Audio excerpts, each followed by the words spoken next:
ಅಬ್ಬಾ ಏನು ಮಳೆನಪ್ಪ ಇದು.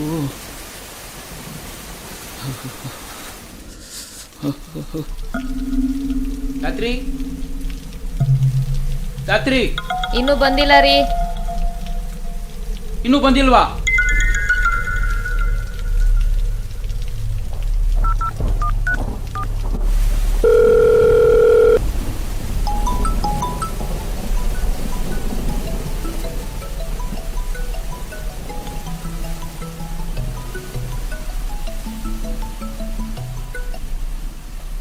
ಹಲೋ ಅಪ್ಪ.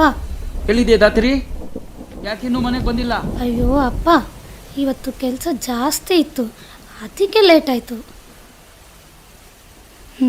ಬಸ್ ಕೂಡ ಮಿಸ್ ಆಗಿದೆ. ನಾನು ಇಲ್ಲೇ ಬಸ್ ಸ್ಟಾಪ್ನಲ್ಲಿದ್ದೀನಿ. ಮಳೆ ಕೂಡ ಜೋರಾಗಿ ಬರ್ತಿದೆ, ಬೇಗ ಬನ್ನಿ ಅಪ್ಪ. ಸರಿ ಆಯಿತು, ಅಲ್ಲೇ ಇರು, ನಾನು ಬರ್ತೀನಿ. ಹ್ಞೂ ಆಯ್ತಪ್ಪ.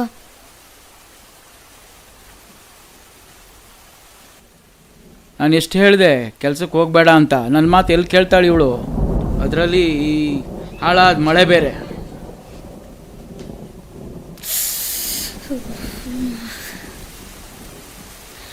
ಯಾಕೆ ಇಷ್ಟೊತ್ತಾದರೂ ಬಂದಿಲ್ಲ?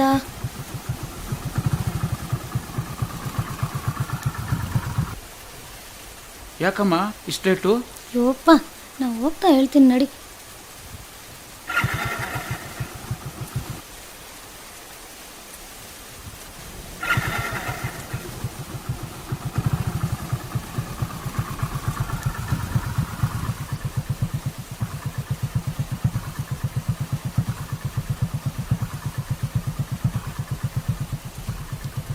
ಅಪ್ಪ ಅಪ್ಪಪ್ಪ, ಒಂದು ನಿಮಿಷ ಗಾಡಿ ನಿಲ್ಸು. ಯಾಕೆ ರೋಡಲ್ಲಿ ಬರ್ತಾ ಇದ್ದೀರಾ?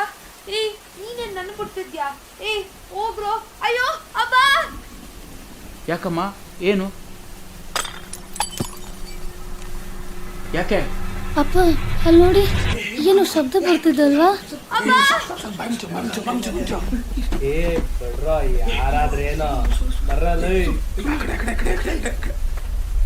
ಎಲ್ಲಿ? ಇಲ್ಲ ದಾತ್ರಿ, ನಿನ್ಗೇನೋ ಭ್ರಮೆ ಇರಬೇಕು. ಸೌಂಡ್ ಅಂತೆ. ನಡಿ ಮನೆಗೆ, ಕೂತ್ಕೋ, ಮನೆಗೆ ಹೋಗೋಣ. ಅಪ್ಪ ಅದಲ್ಲಪ್ಪ, ಅಲ್ಲೇನೋ ಸೌಂಡ್ ಬರ್ತಿದೆ. ಸುಮ್ಮನಿರಮ್ಮ, ಏನಿಲ್ಲ ಸೌಂಡು, ಕೂತ್ಕೊಳ್ಳಮ್ಮ. ಮೊನ್ನೆ ತಾನೇ ಈ ರೋಡಲ್ಲಿ ಕಳ್ತನ ಆಗಿದೆ. ಅಪ್ಪ ಸೌಂಡ್ ಬರ್ತಿದೆ. ರಾತ್ರಿ ಕೂತ್ಕೊಳ್ಳಮ್ಮ, ಹೋಗೋಣ ಮನೆಗೆ.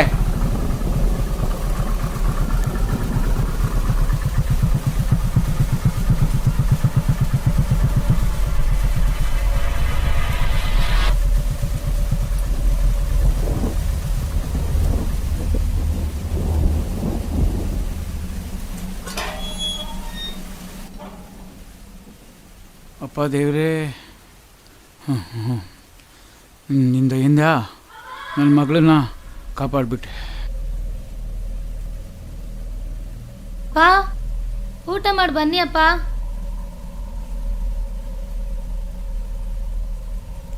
ಅಪ್ಪ ಅಪ್ಪ ಹಾಂ ಹೇಳಮ್ಮ. ಊಟ. ನನಗೆ ಹಸಿವಿಲ್ಲಮ್ಮ, ನೀನು ತಿನ್ನಮ್ಮ. ಯಾಕಪ್ಪ ಬಂದಾಗಿಂದ ಒಂಥರ ಇದ್ದಾರಲ್ವಾ? ಊಟ ಕೂಡ ಬೇಡ ಅಂತವ್ರೆ. ಸರಿ, ಆಚೆ ಆದರೂ ಕರ್ಕೊಂಡು ಹೋಗೋಣ. ಅಪ್ಪ ಊಟ ತಿನ್ಬಿಟ್ಟು ವಾಕಿಂಗ್ ಹೋಗೋಣಪ್ಪ.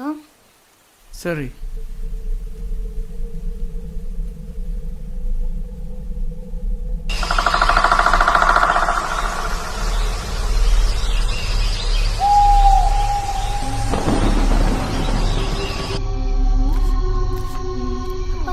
ಏನಾಯ್ತು ಗೊತ್ತಾ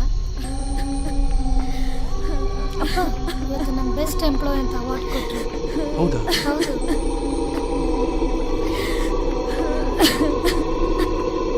ಅಪ್ಪಪ್ಪ, ಇಲ್ಲಿ ಯಾರು ಅಳೋ ಸೌಂಡ್ ಕೇಳಿಸ್ತಿದಲ್ವಾ? ಹೌದಲ್ಲಮ್ಮ. ರಾತ್ರಿ ಅಲ್ಲಿ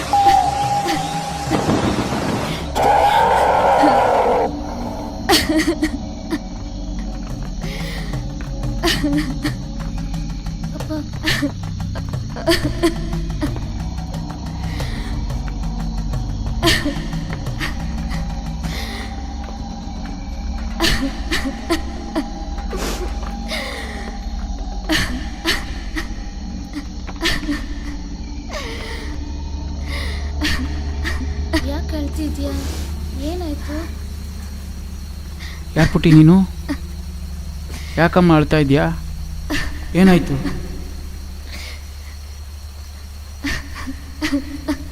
ಹೇಳು, ಏನಾಯ್ತು?